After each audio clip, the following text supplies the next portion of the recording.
Welcome back to Talking Reds, where we bring you the latest news and transfer news for Liverpool and much, much more. But tonight we are going to be talking contracts, and the big three contracts, obviously, everyone's talking about Salah, Trent, Van Dijk. Are the three going to stay? Are the three going to go? It's the biggest, apart from what's going on the pitch. And what is going on the pitch is fantastic, but this needs addressing. This needs to be spoken about regardless of what's going on the pitch. It's a big, big summer for Liverpool, and it could affect us massively going forward in the coming years. So there's mixed reports, guys. There's mixed reports on Mohamed Salah, there's mixed reports on Virgil Van Dijk and Trent Alexander-Arnold. Some big news coming out today on Trent Alexander-Arnold and Real Madrid, and potentially apparently turning down a new contract with Liverpool. And he could have signed a contract with Real Madrid already. So that is already come out today. There was reports last week with the Egyptian journalist talking about Mohamed Salah saying he's been lowballed by Liverpool. Yesterday came up with news of Virgil van Dijk and Mohamed Salah potentially expected to stay. Van Dijk being the highest paid centre-back in Europe. That was the report yesterday. It's mixed reports every single week, guys. Mixed reports every single week. And I don't know about you guys, but I'm really, really absolutely loving, obviously, what's on the pitch. We're now favourites to win the title. We're favourites to win also the Carabao Cup and the Champions League as well. I'm absolutely loving what's going on the pitch right now. But this contract talk, and this talks about the three contracts and what's going on this summer, and potentially all three leaving, is starting to get on my nerves now. It's starting to get on my nerves. I think, I'm not speaking for every Liverpool fan here, but I think most Liverpool fans will be thinking this and thinking, just let us know either way. We want to know either way, whether you're staying, whether you're going. We just want to know what is going on here. We want some clarity. We want some confirmation. We just want to put it to bed. Whether they leave or go, we just want to know, put it to bed and concentrate fully on the season. I want to know your guys' thoughts on the contract situation. Who do you think will stay? Who do you think will go? It hasn't affected the pitch just as yet. I think Salah's playing out of his skin. I think maybe he's playing for a new contract. Maybe Van Dijk's playing for a new contract. I don't care what they're playing for. As long as they're performing on the pitch, I don't care.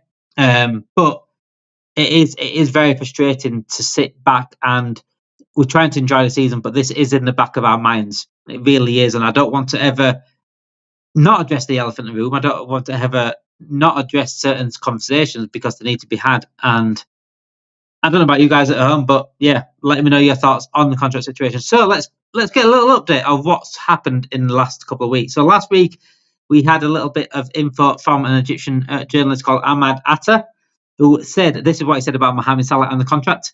What I know is that recently Salah got a formal offer which with less than, not even close to his salary, his current salary. So I don't know what Liverpool's administration are thinking in the boardroom. But then, contradictions constantly with these contracts.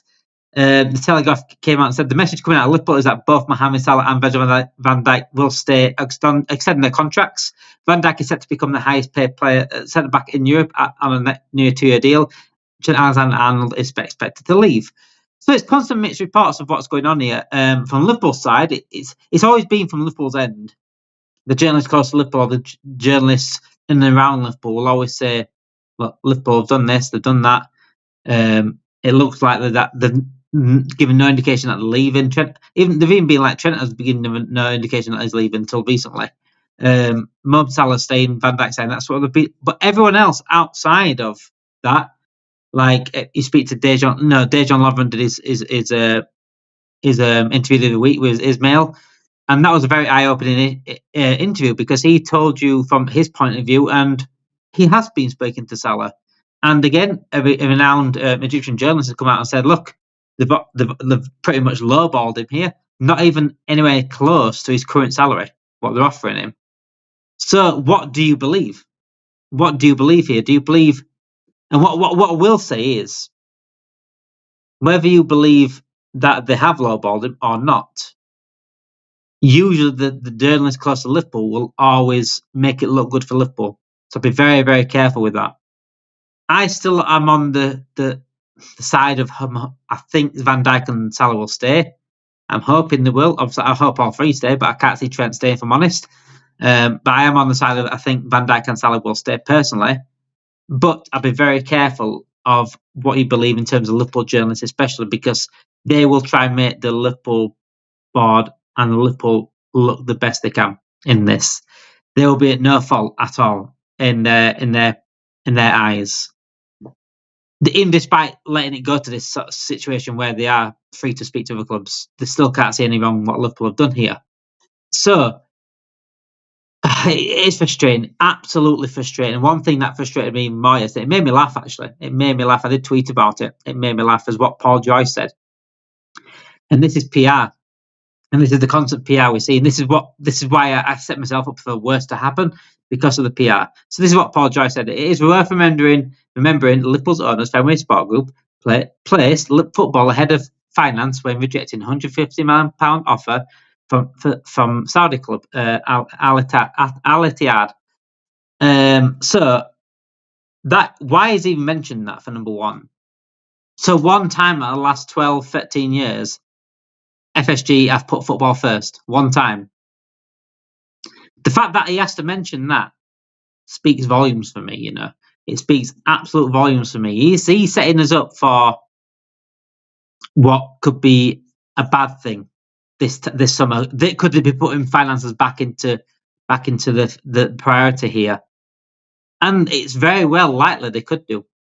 And the fact that PR's come out at the time it has is madness for me. I mean, it's really weird, if I'm honest. It's a really weird quote. It's a really weird thing to put out there right now. The one time they chose football over finance. Don't forget that, by the way. That they chose one time out of all this time that they've had to choose football over finance. Or is it setting us up for like they are going to choose football again? I don't. As someone that doesn't fall for the PR that FSG put out, I'm still very, very worried about the summer and about these free contracts, and I am preparing myself for the worst. I've been doing it for a while, but I still think those two will stay. That's my personal opinion on it. Get your thoughts in the comments if you've got anything different. But yeah, the big news coming out today was obviously Real Madrid and Trent Alexander-Arnold as well. So that's another thing that's come out today. It's the last week. Obviously, we enjoy what's on the pitch, and Salah's proving it on the pitch. Van Dijk's proving it on the pitch. Trent is on and off at the moment on the pitch. He'll play fantastic one game. The next game is poor against City, really. But this is coming out of Spain as per. It's normally Spain that comes out with these sort of things regarding Real Madrid. And it is coming out with saying Real Madrid are no longer optimistic about signing Trent, but they see it as a firm thing. Basically saying it's pretty much done. Apparently, according to the same report, that Trent Alexander-Arnold has rejected Liverpool's contract proposal and has a verbal agreement to sign for Real Madrid for 4 years.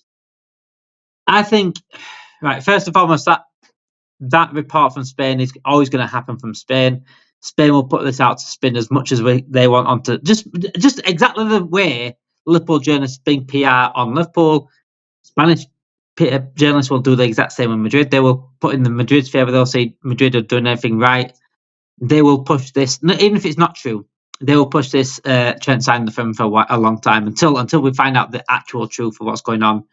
I'd be very, if I'm absolutely honest, guys, I'd be very, very amazed to see Trent Alexander-Arnold next year at a Liverpool shirt. Very amazed. I think it's looking more likely every single day. And if Real Madrid are much more confident now, they think it's a firm thing rather than being optimistic. It's definitely coming from somewhere, and it is frustrating to see, and it is, especially if Trent Alexander-Arnold's not performing on the pitch, it's even more frustrating. It's like, what are you doing? Are you letting the rumours and the reports and the links with Real Madrid get into you playing the way you're playing? Because he hasn't been himself. It doesn't seem like he's been himself for a few months now. He's had a couple of brilliant games on and off, but certain games, especially the Man United game, you go back to the Man United game when his head was completely gone. We don't want it to start affecting the pitch, and it seemed to has done with Trent a little bit. Salah and Van Dijk, I think it sort of boosted them, but I'm not fully confident in all three. I'm not fully confident in all three. Said I can't ever. I couldn't. I'd be lying to you if I said yes. I think Trent's going, but these two are staying. I'd be lying to you if I said that with chest. I'd be absolutely lying to you. It is frustrating. It is frustrating because we are really enjoying what this season is. It's a special season. Arne Slot's come in and has been better than I expected. It's been sensational. It could very well be a title-winning season to make it 20 league titles, joining Man United on 20 league titles. It could be a very, very special season, but that can quickly come to reality in the summer. And as much as we're celebrating the title, if we're doing the title, we're celebrating it. Next year, we need to look at building onto that. And Arne Slot has set his standards. He's absolutely set his standards. In every press conference, he said, look, if you want to be a Liverpool, you need to be at this level. He said it this morning in the press conference, saying, like, any player that comes here needs to be like Salah level. That's the level you need to be at Liverpool. So he will expect a big, big summer in terms of incomings and outgoings. But if we were to lose a Salah, if we were to lose a Van Dijk, Arne Slot can't take that well. He can't. And he did actually speak about the Salah situation this morning, saying, look, I still want him to stay. The way he's performing, it's made him even more expensive. That's what he said. So basically, I think what he said this morning was saying, look, he's more expensive, but he's worth the money. He's absolutely worth the money because I want him to stay here. That is what Arne Slot said. So it's quite clear Arne Slot wants him to stay. It's quite clear that Mohamed Salah wants to stay. It's whether we pay up. And under FSG, have we ever really paid up? That's the question. When we're not selling players for a certain amount of money and recouping that money back, have we ever paid up? And that's where the doubts come from. That's where you've got to prepare yourself for the worst, because the answer is no. The answer is no. We've never really paid up. And I hope, the one thing I do hope, if these three do go, I hope Arne Slot calls it out. And I hope he's not happy with the situation. And I hope the truth does come out in the end of what have we offered Salah, what have we offered Van Dijk? Because I think if they offered what they are worth, I think it'd be done by now. And people say, no, it might be done by now, but back at scenes, they're just trying to keep it quiet. It'd come out. Something would have come out that had been done by now. And I really believe that we are lowballing Salah and lowballing Van Dijk. We're too focused on the age thing. We're too focused on the potential of them dropping off. But right now, are they looking like they're dropping off? I don't think they are. Liam says here, when we renewed his contract, this contract situation is it really is, for me, it's mind blowing. It's mind blowing because what we're seeing right now, what we're seeing on the pitch right now, especially Van Dijk and Trent, they're showing me that they can do this for the next couple of years at least. They're not dropping off at all. In fact, they've got even better. Especially Salah this season, he's gone to another level. He's gone to Messi, Ronaldo levels. And we're sat here looking at it and thinking, yeah, we'll buy this time. We'll just keep lowballing. That's what I think is going on. I'm not saying that is going on, but the word from Lovren, what Lovren said in his interview, what the Egyptian journalist has said about Salah, about the lowballing, I think there's a little bit of truth in that. And I said it the other week on the Lovren interview. I don't think Lovren would lie about his mate like that. I don't think he'd lie about his mate like that. And they are very good friends, Lovren and Salah. We know that from Liverpool days. I'm just flabbergasted that we are allowing this to happen, if I'm honest. And it won't take any shine off for me. It won't take any shine off if we were doing the title of the season. I'm fully focused on the pitch, what's going on the pitch right now. I'm keeping the two conversations very, very separate right now. I want to really enjoy the season. I really want to enjoy a potential title win, possibly more, hopefully. But I still want to talk about these contract situations. And 1 second, Liam, I'll get you up there. I'm talking about your last comment, mate. When you said they have never paid up, they did when they gave me last minute. Okay, I get that, yeah. But I mean, in terms of when it's like going above and beyond in terms of going the extra mile, I think the original Salah one, you're absolutely right. I think they paid him a new record for the club. But I think when the back's against the wall, you got to remember we did actually sell a lot of players as well and got a lot of contracts off the books to which would cover that. This season, we're not really getting big contracts off the books. We're not. The player that we will sell will hopefully play for transfers. This summer, I think we would need to pay up without having to rely on the contracts. Does that make sense, to free up the contracts and relying on money coming in? We've literally just got to pay up without that. But I do get that, though, Liam. I do get that. I do think they did pay up for that. But I think this one is more sort of paying up when we're not bringing up the other money in for me. I do think, but the whole situation of the thing with Salah, just regarding like shirt sales and things like shirt sales, what he gives you on the pitch, I think it's absolutely worth the money, whatever he's asking for, whether it be the same amount of money or a little bit more. Right now, he's the best player in the world. You've got to remember that he's got the best player in the world. I'm not saying he's going to get the best player in the world money. Maybe not get Mbappe, maybe not get more than Mbappe because of the cost of his age. But don't disrespect him with the money you offered him either. Yeah, Mbappe's on ridiculous money. He might not want that or need that. But right now, the way he's playing and what he has done for Liverpool and what I think he will do for Liverpool, if he does stay, then he certainly needs at least what he's getting now, if not more. Otherwise, if that report last week was true, where we're nowhere near what he's getting right now, what we've offered him, that is really, really disrespectful. Really disrespectful. And we are in a tricky situation now where if we lose these three guys, we could go backwards. As drastic as it sounds, we could potentially go backwards. And yes, we might win the league this season. We are favourites to win the league. We should be winning the league this season.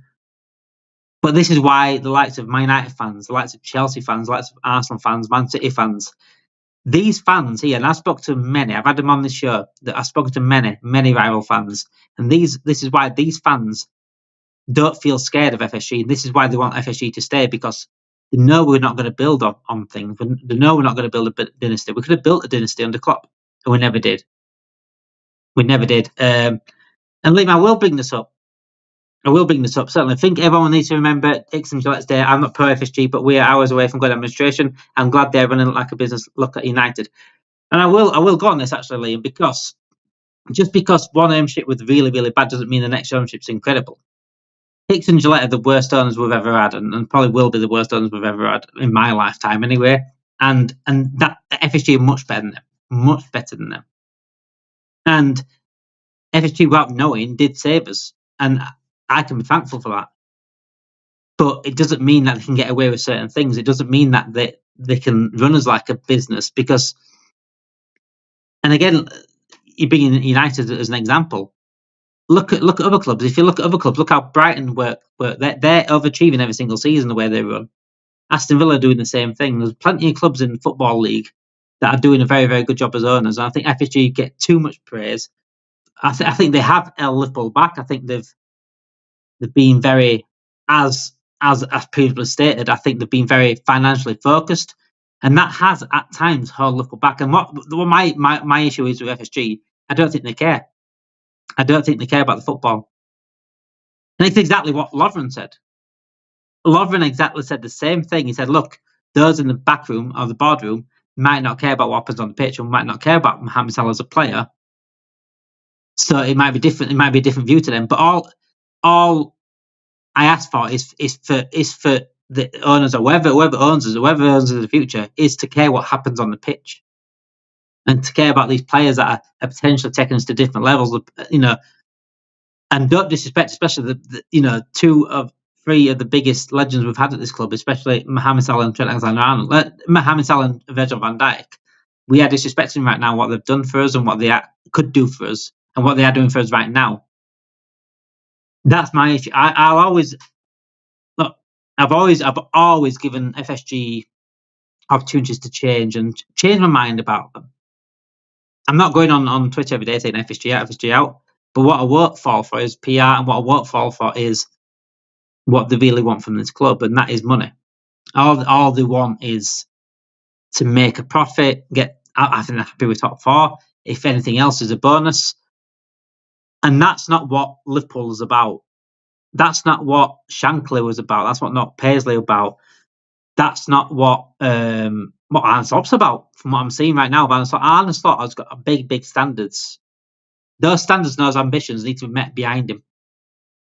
And it's not about going out there and getting Jude Bellingham's, Mbappe's. It's about giving Arne Slot enough to go win the leagues every single season.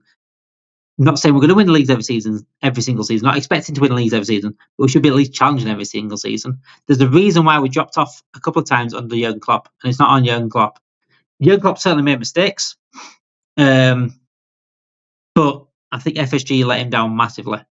There's a couple of titles to be won there that could have been won much more, but I just think the stopgaps for Arthur Miller when we needed a centre back, we gave him Kabak and Davis panic buys in the last second. We needed a midfield overall. We went a few seasons without a midfield, guys. We went a few seasons, and we was like, oh, what? But look at that summer we bought all those midfielders. What a brilliant summer that was! Because we went 3 or 4 years without a midfielder, signed a midfielder. Instead, we give him Arthur Miller as a panic buy. That midfield overhaul in one summer was a sensational summer, by the way. George Mack, that is sensational, what you did, who you got for the money you spent. But that didn't need to happen if we addressed situations early and didn't use Jude Bellingham as an excuse not to buy a midfielder for 3 or 4 years. So I do worry under FSG that we don't build on the title win like we haven't done in the past. We didn't build on the title winning title with Jurgen Klopp. We didn't do anything after that. And a couple of good runs, but we didn't do enough to get over the line.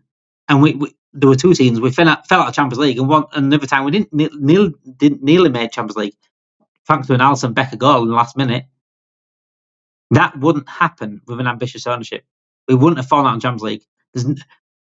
You don't see other clubs doing that, where they win the title and then a couple of years later they're falling out of Champions League so quickly. And that was down to our ambition for me off the pitch. What have they actually been offered me? I don't actually know what they've been offered yet. I wish if I knew, I would be putting exclusive on here what they have been offered. No one knows really anything. Like I said at the start of the stream, it's mixed reports every single week, mate. Mixed reports every single week. We had last week where the Egyptian journalist said, look, the renowned Egyptian journalist said that Salah has been lowballed from what he knows. Dejan Lovren came out with an interview with Ismail Mahmoud and said, look, I don't know why they're not appreciating what Salah gives them. I don't know why they care about what's happening on the pitch and what's happening about Salah. It doesn't seem like they're offering him what he deserves. And then this week he's saying, the Telegraph come out and say Van Dijk and Salah are going to extend the contracts. It's mixed messages every week, and I think that's what the frustrating thing is for Liverpool fans, is the fact it is mixed messages, and there's no transparency here, and that's all Liverpool have ever wanted. Liverpool fans ever wanted really is transparency and truth. Like I said, I think we do want to move forward with this season. We want to enjoy the season, but in the back of everyone's minds, I know for a fact it's in the back of everyone's minds, is these 3 contracts. And it is really, really bugging. It really is bugging. I wish I wasn't talking about the contracts all the time. I want to fully focus on what is going on the pitch, and that is right now the best team in the world. What is potentially winning 20th title, and it's freaking amazing. I'm absolutely loving every single week. The game against Man City was just sensational, tactical masterclass. And FSG have done things right. They've got a lot of things right, but they've got more wrong.